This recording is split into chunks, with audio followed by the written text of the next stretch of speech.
Sa pinakahuling episode ng ASAP noong February 1, 2026, inanunsyo ni Kim Chiu at Paolo Avellino ang isang malaking sorpresa para sa kanilang fans. Ang Kimpao World Tour na nakatakdang magsimula ngayong April 2026 at magdadala sa kanila sa iba't ibang bansa sa buong mundo. Ang pag-announce ay naganap live sa telebisyon kung saan si Kim mismo nagbigay ng balita, habang si Paolo naman ay kitang-kitang pagiging nagulat sa sorpresa.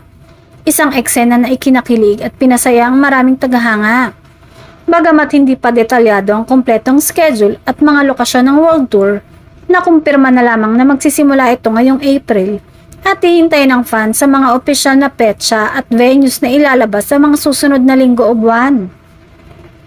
Ang Kimpao World Tour, ang unang malaking world tour project ni Kim Chiu at Paolo Avellino bilang love team at performer duo na sumusunod sa kanilang naging matagumpay na kolaborasyon sa pelikula at telebisyon. Ito ay inaasahang magiging isang malawakang palabas na maaaring mag-combine ng live performances, fan meets at iba pang entertainment segments para sa mga international fans ng tandem, lalo na sa mga Filipino community sa ibang bansa. Ang naturang anunsyo mismo ay nagbigay ng kilig at excitement sa kanilang fanbase na kilala bilang Kimpaolandia.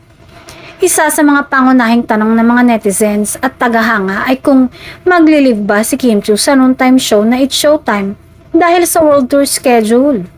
Sa ngayon, walang opisyal na pahayag na mag-quit o permanente nga alis si Kim para sa programa. Samantala, ang It's Showtime mismo ay patuloy pa rin umaandar at bahagi pa rin ng telebisyon sa 2025 at inaasahang sa 2026 din base sa mga umiiral na palabas at kontrata. Gayunpaman, hindi may iwasang mag-adjust ang schedule ni Kim kung makakasabay ang tapings o live events ng It's Showtime at ang kanilang World Tour commitments. Posibleng magkaroon ng panandaliang pag-absent si Kim sa ilang episodes ng noontime show habang sila ay nasa ibang bansa para sa tour. Pero ito ay mananatiling depende sa schedule coordination ng management at ng mismong show.